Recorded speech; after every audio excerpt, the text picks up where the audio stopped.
É maravilhoso perceber isso. E algo que o senhor comentou que mexe com a gente é o termo ser um guardião da palavra de Deus. É a responsabilidade de você zelar por essa palavra. No processo eu lembro muito dos copistas, né? Que iam traduzir e iam escrever no papiro trechos das escrituras sagradas. E eu lembro em algum tempo de uma aula de história onde eles paravam, quando eu escrevia o nome de Deus, lavavam as mãos, faziam sua reverência para escrever o nome Yahvé. E eu fico imaginando assim, a produção do texto sagrado. Tudo bem que é um princípio gráfico, né? É um parque gráfico que a página entra, é o papel impresso e ali faz a impressão. Mas não é simplesmente um livro, só uma impressão de um livro, de uma folha. Ali é o texto da palavra de Deus e aquilo tem vida. O ambiente é diferente. Aí eu estou entrando até em uma questão assim técnica, mas eu acredito que talvez as pessoas, a gente não olha para a Bíblia e no apreço que nós temos pela Bíblia, no carinho e no temor e o que ela representa. Difícil você imaginar se a Bíblia entrou no parque gráfico, as folhas foram sendo impressas, depois cola e a gente... A Bíblia parece que foi montada artesanalmente, entregue para a gente, porque aquilo significa vida. Como é que é esse ambiente, pastor Marcos? Esse zelo e esse cuidado nós temos já há muitos anos. Existe uma comissão permanente de tradutores que fazem revisões do texto, porque a língua da nação ela também muda com o passar das décadas. Sim. A cada entre 20 e 30 anos... A nova tradução da linguagem hoje é um grande exemplo disso, né? Exatamente. A nova tradução foi lançada no ano de 2000, depois de ser revisada completamente, porque o povo evangélico, quando leu a primeira vez a Bíblia na linguagem de hoje, muitos não gostaram, porque tu saía daquele texto mais refinado para um texto mais popular. Isso demora muito tempo? Demora uma revisão, demora anos, 5, 8, 10 anos, dependendo o que se vai fazer de revisão. Por exemplo... E é feito através de um conselho, várias pessoas. Exatamente, são especialistas na área, são pessoas que têm muito mais estudo que nós na área de teologia, são linguistas profissionais que aprenderam todo o aparato de fazer uma tradução adequada. Então, por exemplo, recebemos 9.000 textos de sugestão para mudança naquela Bíblia na linguagem. Exatamente. Eram textos que as pessoas não concordavam e mandavam cartas para a comissão de tradução da SBB com aquela Bíblia na linguagem de hoje, que foi lançada em 83. E aí a comissão analisou um por um. Os 9.000? 9.000 e respondeu a todos. Claro que muitos se referiam ao mesmo texto. E aí lançamos a nova tradução na linguagem de hoje, no ano 2000. Essa nova tradução, ela tem no seu vocabulário cerca de 4.700 palavras. E aí você pega 95% da população brasileira. Fala entre 3.000, no máximo 3.500 palavras. Então, quando você vem com um texto com 4.700 palavras para um povo, você consegue entrar na vida deles. E essa palavra, eles começam a ler e dizer, puxa, eu estou entendendo isso que a Bíblia está dizendo. Então, ela ficou mais próxima do leitor. Aquilo que você falou antes, né? Antes era aquele livro preto que você mal podia pegá-lo na mão. Hoje você tem não só em diversas cores, capas, tamanhos, formatos, mas você tem a palavra que ela vai mexendo com você. Então, esse é um trabalho de preocupação com o texto também, sempre baseando-se nos textos originais. É que aí já entra um outro trabalho dos especialistas para não perder o sentido, para não descaracterizar nada, porque deve acontecer e deve ter uma crítica muito bem elaborada e os críticos em cima disso para observar a alteração de algum termo do texto bíblico. Isso sempre vai existir. Daqui 50 anos nós ainda vamos estar falando de textos originais, que não existem mais, na verdade, né? E vamos estar falando de tradução, de versão que eu não gostei, e eu prefiro aquela e assim por diante. Isso vai acontecer sempre ainda. Vamos assistir um VT que a produção preparou, que mostra a alegria de se ter uma Bíblia, e numa nação onde isso não é tão comum. Vamos assistir.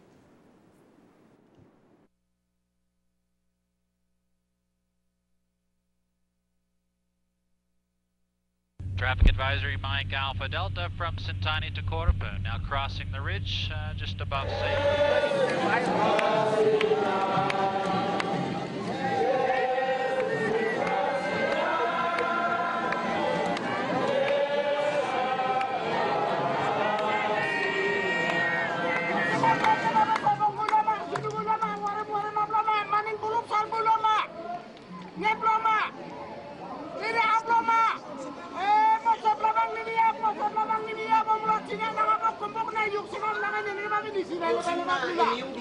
darana nyundi yibu daibna gigip memero dara memero kom sumni de wenena nyundi yibu nisin mati sampai wahyu gigip tangkal wenena wala yoksimna igin kom kiaman. The one pastor had said, it says in the Gospel of John that in the beginning was the Word, and the Word was with God, and the Word was God. And Jesus is that Word, and Jesus is coming, and we need to be there to meet Him. Just blew me out of the water. I thought, Lord, this is how we know that it's you doing something here.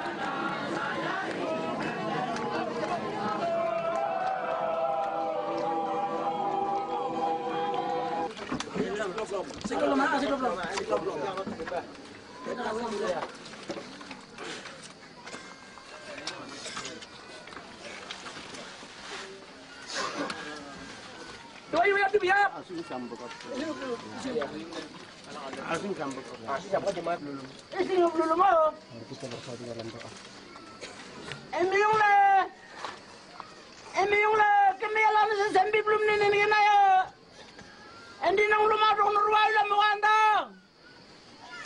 Endi semdu blumariak bulanak. Sumna lang tanggip silam. Nanayong. Nanayong. Wah, Yesus Kristus semiyon na. Endi leblurwani kat ni dasing ni dobokan dari saya hari panidi. Emi yung saya nemlok nila mabawanda. Nababayaan si walam nilwa emi yung le. Yoko yung rab, yung nang niya kapag yung lam na anda. Endi sambil belum dili yung rab kat lirim yung tamawalu lam ko. Sambil belum hari nangin sumna na dangalasa. Nana yung sumna narap nang sari dok salban dia. Dari suara di belum nuna emi yung nana yung.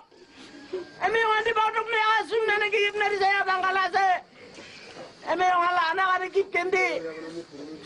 Kip lap na amen.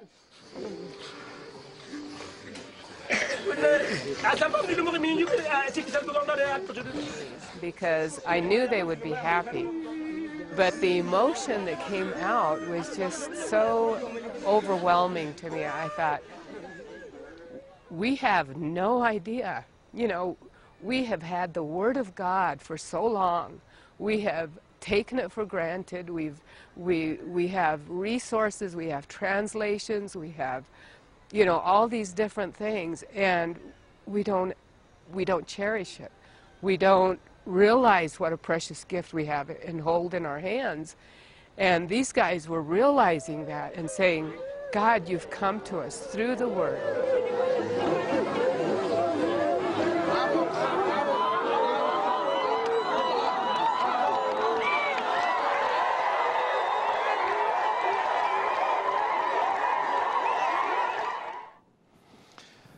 Ai, pastor, eu fiquei Emocionado. É difícil falar, né? Porque na hora que ele diz que, a exemplo de Simeão, que seguraria Jesus nos seus braços e ele segurar a Bíblia, é um trabalho. Fala, pastor Marcos, que... Leva quase 30 anos para conseguir traduzir a Bíblia para um idioma. E eu conheci no Mato Grosso um missionário que teve que sair do meio da floresta depois de 17 anos, porque o organismo dele não aguentava mais a quantidade de malárias que ele tinha contraído. Uau! E ele teve que sair porque senão ele morreria. Mas ele disse, triste para mim, que uma missionária ficou porque ela estava traduzindo a Bíblia. Ela não tinha mais cura física, mas ela ia gastar até o último minuto da sua vida para traduzir a Bíblia para o idioma daqueles índios. O Brasil fala 180 línguas. Não falamos só português. São 180 línguas nesse país. 180 línguas? 180. E nós temos ainda pouco mais de 40 delas apenas com porções da Bíblia. Poucas tribos indígenas do Brasil têm a Bíblia completa, mas a maioria absoluta ainda não tem. Então, é um trabalho muito árduo, muito difícil, e só por Deus mesmo para a pessoa poder deixar tudo e ir para o meio de uma tribo fazer esse trabalho que nós acabamos de ver. Aqui no Brasil nós tivemos uma experiência recente, o ano passado, quando a nossa unidade de Manaus foi fazer a entrega de Novos Testamentos numa tribo indígena no Amazonas. E foi uma experiência similar a esta. Eles haviam preparado uma festa, como se fosse uma festa de colheita, onde eles traziam as primícias daquele povo. Naquele dia que chegou o Novo Testamento para eles, que nós entregamos, e o centro de toda a tribo e de todas as primícias era o espaço reservado para a Bíblia Sagrada. Então, semelhante a isso, nós já temos isso aqui no nosso país. Amém. Nós temos entre 6.000 e 7.000 línguas, mas apenas pouco mais de 2.500 que já dispõem da palavra de Deus. Por isso eu disse no início, antes, informalmente para ti, nós temos ainda muita coisa para fazer. Olha, você conte com a Rede Super, conte com a comunicação, com a Igreja Batista Lagoinha. E não é que a gente já não ajuda, mas quando a gente vivencia a história, é diferente, né? E é Deus quem faz isso. Amém. Então eu quero agradecer muito a presença do senhor aqui. Prazer. Você que está em casa, a gente fica aí assim, emocionado, na verdade. E vamos terminar esse programa, não com a mensagem para abrir a mente, mas vamos orar, pedindo a Deus que em cada canto do mundo, porque Deus conhece cada metro, cada centímetro da terra, cada pessoa tem a oportunidade de ter em suas mãos um exemplar daquilo que é mais rico para nós hoje, que simboliza a presença de Deus, a vida de Deus sendo liberada a nós, que é a sua palavra. É a carta de Deus a nós, é a palavra de Deus viva que pode mudar a nossa história. Vamos orar por isso, né? Senhor, que a Tua palavra chegue a cada lugar, Amém. Cada localidade, cada vida preciosa, do mais próximo ao mais longínquo, Senhor.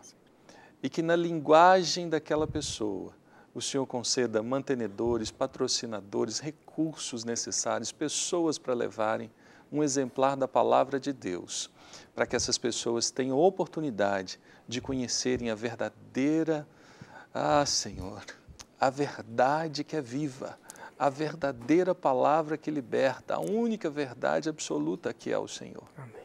Use, Senhor, abençoe o pastor Marcos, a Sociedade Bíblica, aqui em Belo Horizonte, abençoe no Rio de Janeiro, abençoe a Sociedade Bíblica do Brasil e as outras, ó Deus, que estão em unidade, para que encontrem o caminho necessário, o recurso necessário e principalmente o favor do Senhor, para que se cumpra isso e cada pessoa possa se alegrar em ter a palavra do Senhor nas mãos. Amém. E ajude-nos, a nós brasileiros, a valorizar a Tua palavra. Temos um privilégio tão grande e, ó Deus, não nos deixe ser relapsos e até mesmo desleixados com relação a ela. Nos dê temor e tremor diante do Senhor e apreço pela Tua palavra. Em nome de Jesus.